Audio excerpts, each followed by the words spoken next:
அனைவருக்கும் வணக்கம். பத்மாவதி கிச்சன் சேனலுக்கு உங்களை அன்புடன் வரவேற்கிறேன். நம்மளுடைய சேனலில் எளிமையான கோயில் வழிபாடு தாந்திரிக பரிகாரம் தான் போடுறோங்க. இந்த சேனலை சப்ஸ்கிரைப் பண்ணி வச்சுக்கோங்க. பக்கத்தில் இருக்க பெல் பட்டனை கிளிக் பண்ணி வச்சுக்கோங்க.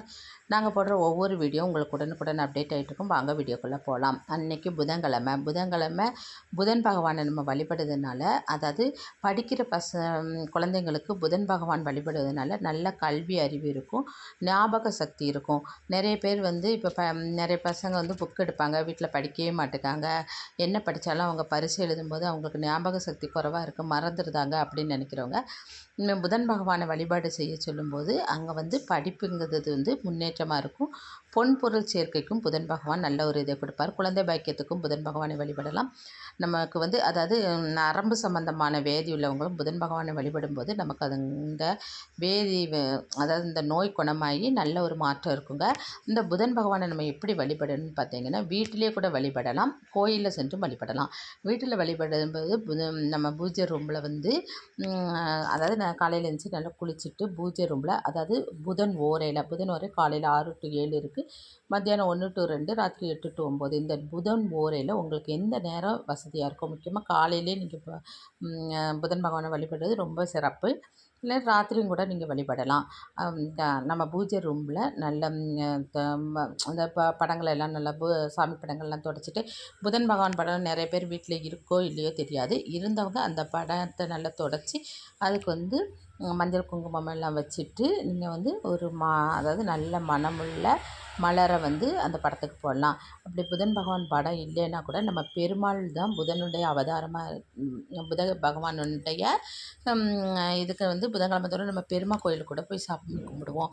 அப்போ அந்த பெருமாள் படம் வீட்டில் இருந்தால் கூட அந்த படத்துக்கு நீங்கள் மஞ்சள் குங்குமம்லாம் வச்சுட்டு நீங்கள் அதுக்கு ஒரு துளசி மாலை போட்டுட்டு ஒரு நெய் தீபம், அதாவது ஒரு அகல் எடுத்து பஞ்சு திரியிட்டு நெய் ஊற்றி கிழக்கு முகமாக தீபம் ஏற்றி வச்சுட்டு, அவருக்கு நெய்வேத்தியமாக நீங்கள் வைக்க வேண்டியது என்னென்னா பச்சை பயிரை மொதல் நாளே தண்ணியில் ஊற போட்டுட்டு அதை எடுத்து அவிச்சு நல்லா தாளித்து பச்சை பயிறு வச்சு நீங்கள் தூப தீபம்லாம் காட்டி மனசார புதன் காயத்ரி மந்திரம் இருந்தால் சொல்லி வழிபடலாம். புதன் மந்திரம் தெரியல அப்படின்னா புதன் பகவானுடைய சோஸ்திரங்கள் இருக்கும், அந்த சோஸ்திரங்கள் ஏதாவது ஒன்று சொல்லி கூட வழிபடலாம். அப்படி மனதார வழிபடும்போது ஒவ்வொரு புதன்கிழமையும் இதுபோல் நீங்கள் வழிபட்டு வரும்போது உங்களுக்கு சகல வித சௌபாக்கியங்களும் உண்டாகும், தொழில் விருத்தி ஏற்படும். பின்ன கல்வி படிக்காத பசங்க அதாவது படித்தாலும் மறந்து போயிடுது நமக்கு அப்படின்னு நினைக்கிற பசங்க, கல்வியில் முன்னேற்றமே இல்லாத இருக்க பசங்க, அவங்கெல்லாம் இந்த இதை இந்த புதன் பகவானை வழிபடும்போது அவர் கல்வி செல்வங்கிறது நமக்கு அதிக அளவு கிடைக்கும்னு வச்சுக்கோங்க. அதாவது நான் என்ன சொல்கிறேன்னா, இப்படி புதன் பகவானை நீங்கள் வீட்லேயும் வழிபடலாம். இந்த சமயத்தில் நீங்கள் புதன்கிழமை தோறும் நீங்கள் பச்சை பயிறு அதை நீங்கள் தானமாகவும் கொடுக்கலாம் யாருக்காவது. அதாவது இந்த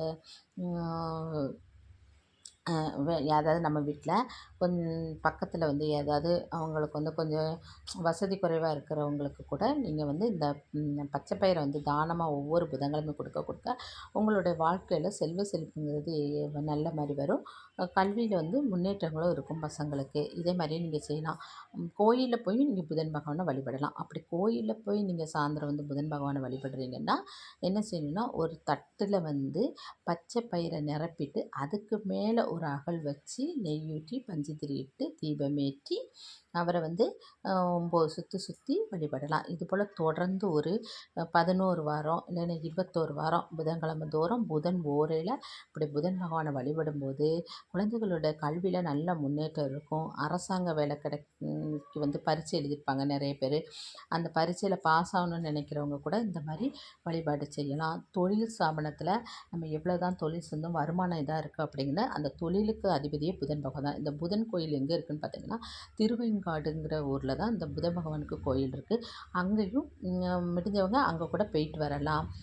அதுக்கப்புறம் மீனாட்சி அம்மன் கோயில் கூட புதனுடைய ஆதிக்கத்தில் உள்ளது. ஏன்னா அங்கே அந்த அம்பாள் பச்சை கலர் பட்டு உடுத்து தான் இருப்பாங்க, பார்த்துருக்கீங்க. மீனாட்சி அம்மன் கோயிலில் போய் ஒரு அம்பாளை சுற்றி வழிபட்டுட்டு அந்த கோயிலே ஒரு 2 மணிக்கூர் நம்ம இருந்துட்டு வரும்போது அந்த புதனுடைய பகவானுடைய ஆற்றல் நமக்கு கிடைக்கும். அந்த மாதிரியும் செய்யலாம். ஆனால் எளிமையான முறையில் இது போல் வீட்டில் நீங்கள் நீங்கள் வழிபடலாம். அதாவது அவருக்கு பிடித்த பச்சை பயிறு தானியம் வச்சு நீங்கள் வந்து வழிபடும்போது அந்த இடத்துல வந்து சகலவித சௌபாக்கியங்கள் உண்டாகும்.